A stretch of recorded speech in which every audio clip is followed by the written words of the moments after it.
Xin chào các anh nha.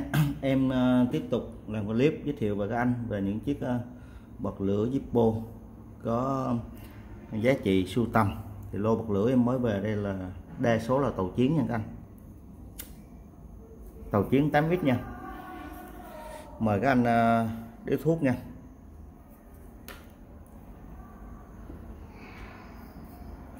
Toàn bộ tàu chiến 8 lít các anh. Cây đầu tiên là cây Jerome phay xước new chuẩn luôn, new chuẩn chỉ nha các anh.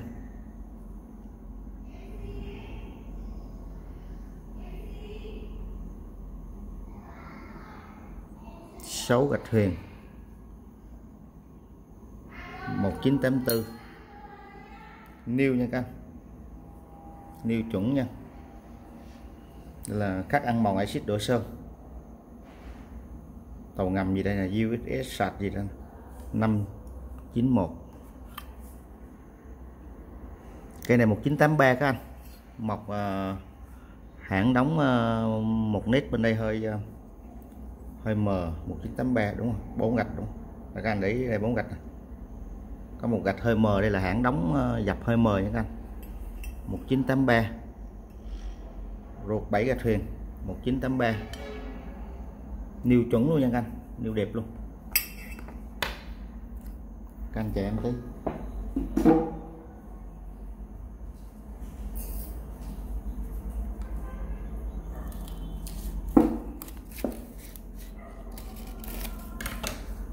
New đẹp luôn nha.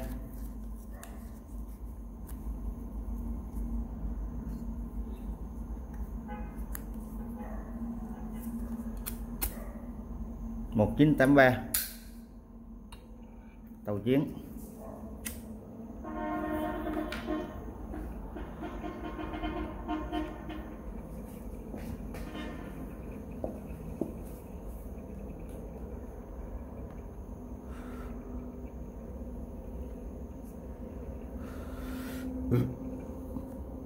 Cái này báo giá 2,6 triệu nha các anh.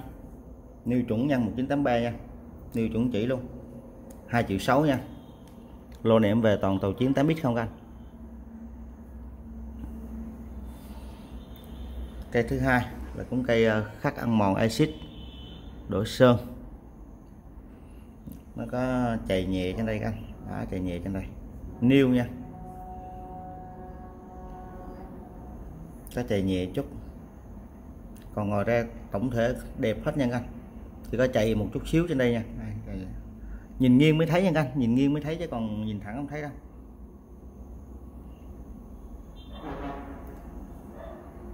Năm gạch huyền 1985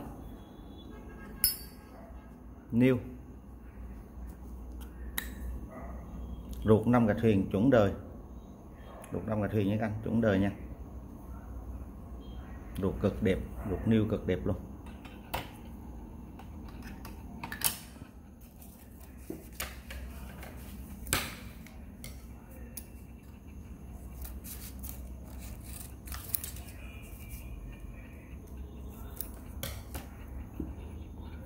Một 1985 new. Mấy cây này không có bóc nha các anh, mấy cây này không có bóc nha. Nếu mà các anh chốt em có thể em tặng bóc nhung và bảo quản nha các anh.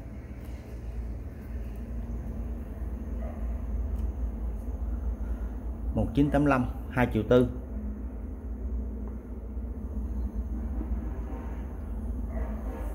Cây này cực đẹp là các anh, siêu phẩm nè. Jerome HB tàu ngầm chủ đề full nắp nè. Jerome HB cực đẹp luôn nè, cực đẹp luôn các anh. New cực đẹp luôn. 6 gạch huyền 1984. Cây này new quá đẹp luôn các anh, full nắp khắc ăn mòn axit đổ sơn, quá đẹp luôn.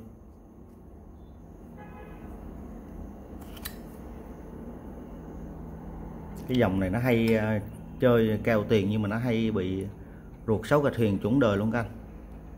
Cao tiền nhưng mà hay bảo quản không kỹ, dễ bị sức tơ luôn các anh. Nhưng mà nó sức tơ là bình thường nha, tại cái dòng của nó là gì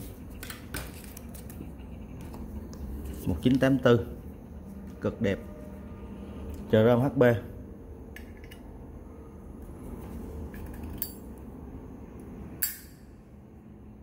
Full nắp. Quá đẹp.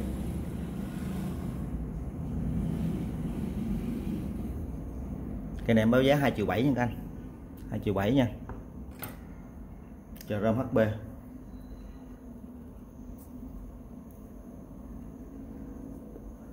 Các anh nào chốt cây nào chụp màn hình giúp em nha, hoặc là gọi điện trực tiếp 037 457 2260 để biết nha, để chốt nha các anh. Cây này là cũng cây tàu gì đây nè, chủ đề full nắp luôn nè, niêu đẹp luôn, niêu đẹp luôn nha các anh. 1983 quá đẹp. Lô này có 2 cây 83, mấy cây 83 giá trị lắm các anh. Ruột 7 gạch huyền chuẩn đời. Ruột đây là có xước nhẹ là do rút ra rút vào, nhưng mà đây là nhìn theo ánh sáng, nhìn nghiêng á các anh, chứ còn ở ngoài đó nhìn đây là không thấy đâu nha. Cực đẹp. 1983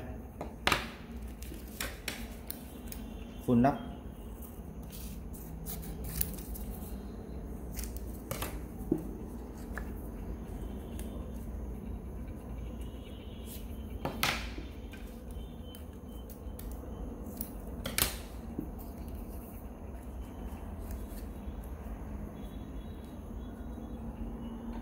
Full nắp.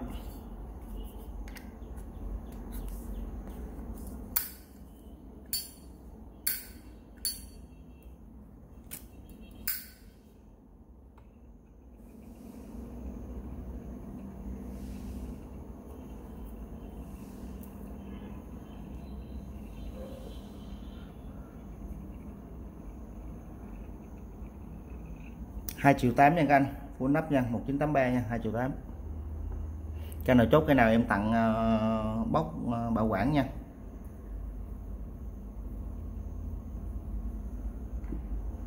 Toàn chủ đề đẹp không anh. Đây có một cây full nắp nữa nè, cũng chủ đề tàu chiến nè, tàu ngầm vậy nè.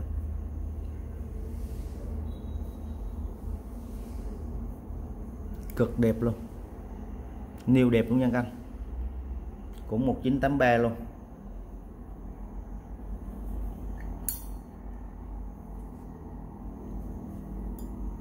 Niêu đẹp luôn nha các anh, niêu đẹp luôn nha. 1983 em khỏi rút ruột nha, bao các anh là ruột niêu nha, chuẩn đời luôn. Về mấy cây 83 giá trị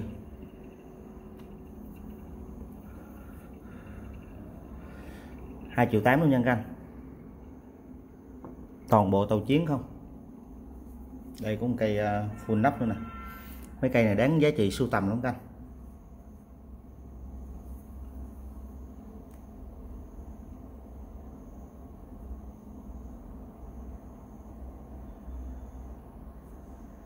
$1980 full nắp, rất cứng cáp. Cây này ruột 2 mặt chữ.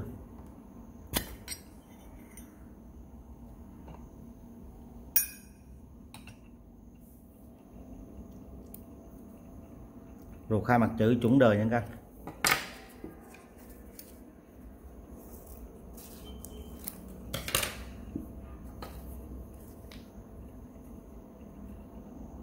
$1980, 2,9 triệu nha. Cây này 2,9 triệu nha các anh. 83 là nó có giá trị sưu tầm hơn. 2,9 triệu cái này nha. 1980.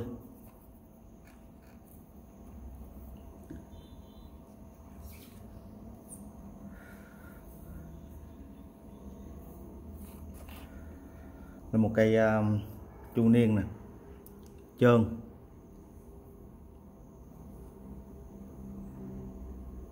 Niêu trơn nha các anh, niêu trơn nha. Niêu nhưng mà bảo quản cũng không được tốt lắm nè, nên nó có một số vết xước các anh để ý. Nhưng mà cây này chưa lên lửa nha, em báo là chưa lên lửa chứ. Cái này có ruột nè, ruột còn nguyên bụi Mỹ luôn, ruột còn nguyên bụi Mỹ luôn nha các anh. Ruột chưa vệ sinh luôn nè, còn nguyên bụi Mỹ luôn. Cái này nếu mà về sưu tầm mình để vậy mình chơi luôn nha các anh, chứ không cần phải vệ sinh nha. Nếu mà sưu tầm mà để vậy nó có giá trị lắm nha, không cần vệ sinh đâu.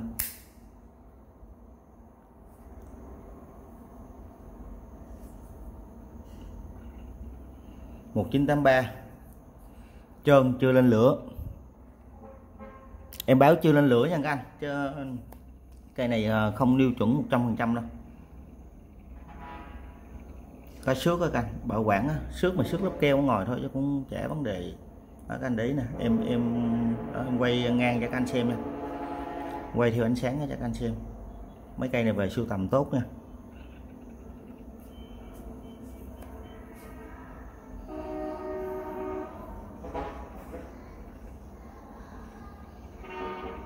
Ruột còn nguyên bụi Mỹ nha các anh.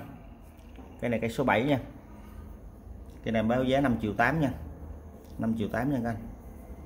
Mấy cái này là không có cắn mớp đâu nha các anh, cắn mớp em báo nha, tại vì nó cây chưa lên lửa mà cắn mớp là nó mất giá trị á. Cây số 7.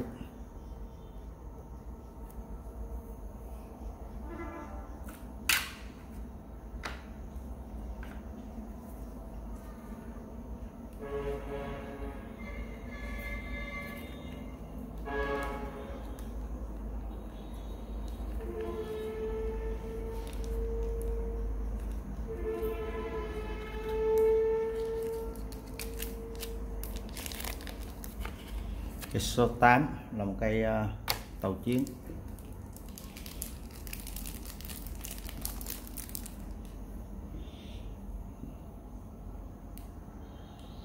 Trầm phay xước, có vết xước nhẹ nè, xước nhẹ mà xước nhìn nghiêng mới thấy cả, chứ không nhìn cái này không thấy đâu, tại vì do quá trình bảo quản á. Cực đẹp.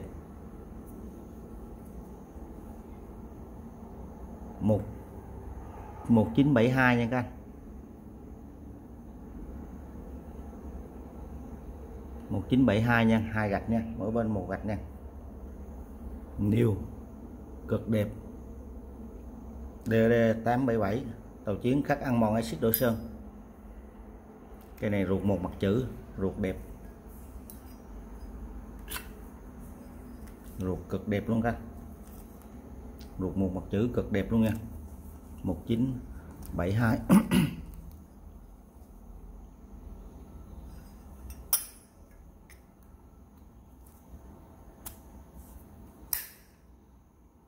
Một 1972.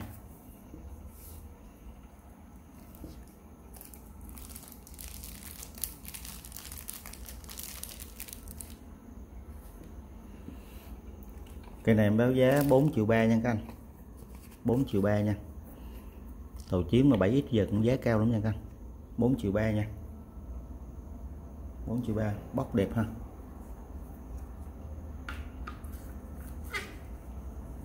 Bóc giấy tờ đầy đủ nha.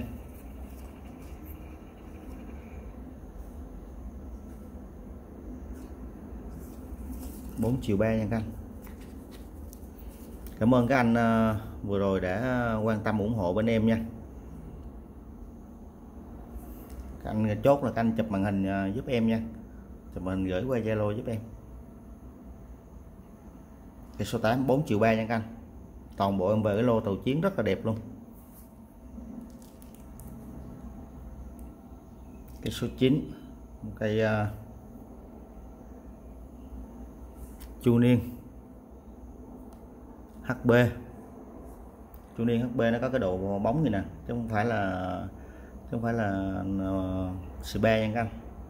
Chu niên HB nó cao giá hơn chu niên phay xước nha. 1991 new chắc chuẩn luôn á. Ruột mờ vẫn thấy nè các anh. 1991 ruột mờ vẫn thấy nha.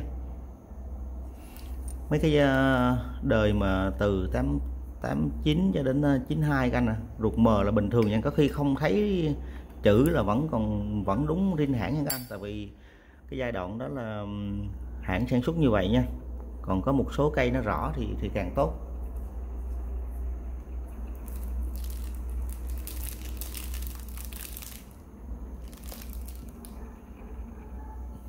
Một 1991 cực đẹp.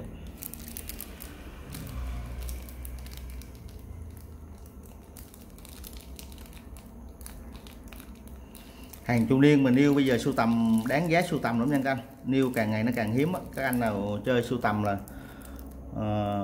chơi hàng niêu nè, chắc chắn là giá thị trường nó sẽ lên.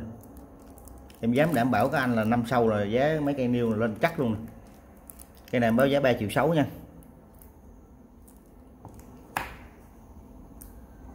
Mấy cây này mấy anh không lấy là em vẫn để sưu tầm, qua năm giá lên nữa. Cây niêu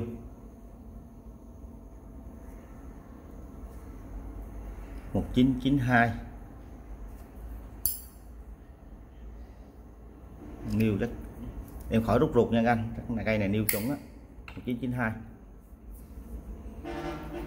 dạ, báo niêu là ruột phải chuẩn nha các anh, chuẩn đẹp nha.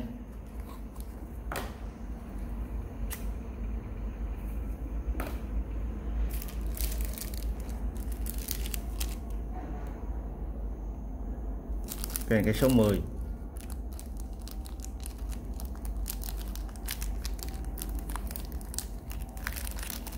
cực đẹp luôn các anh. Cây này báo giá 3,4 triệu nha các anh. Cây số 10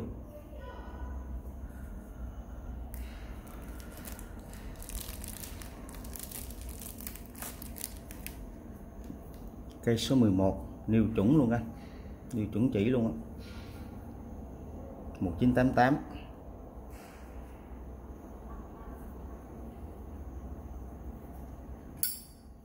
niêu quá đẹp luôn, ruột là các anh nhìn ruột quá đẹp luôn, này niêu chuẩn luôn.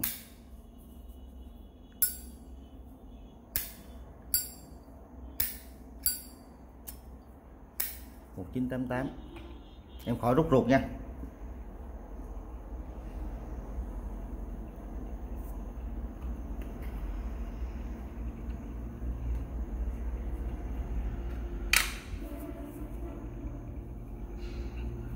Một 1988 niêu 3,8 triệu nha anh, 3,8 triệu. Mấy cây này hồi trước em bán có tầm 2,6 triệu. Nếu mà năm trước tầm 2,6 triệu anh, bây giờ giá nó lên rất là cao luôn. Giá díp niêu bây giờ nó càng ngày nó càng lên, nhất là cái dòng chu niên với lại cái dòng 5X. 5X năm ngoái em bán có mấy cây có 3,9 triệu, bây giờ lên gấp đôi các anh, 7 triệu mấy, 8 triệu, cây 9 triệu, 10 triệu tùy theo chủ đề. Cây này 3,8 triệu nha anh. Sưu tầm các dòng này là niêu chuẩn luôn nha, sưu tầm các dòng này là chắc chắn là sẽ lên. Nên em các cây díp niêu mà các anh mà có thể là giá nó cao một tí nhưng mà rất là đáng sưu tầm nha, mình nó không có mất giá nha anh. Cây này 3,8 triệu nha anh, cây số 11. Thôi em xin kết thúc clip tại đây. Cảm ơn các anh đã quan tâm theo dõi. Các anh nhớ đăng ký kênh để ủng hộ bên em, để em tiếp tục làm clip về những chiếc Zippo có giá trị sưu tầm để anh em cùng trao đổi kinh nghiệm. Xin chào các anh em.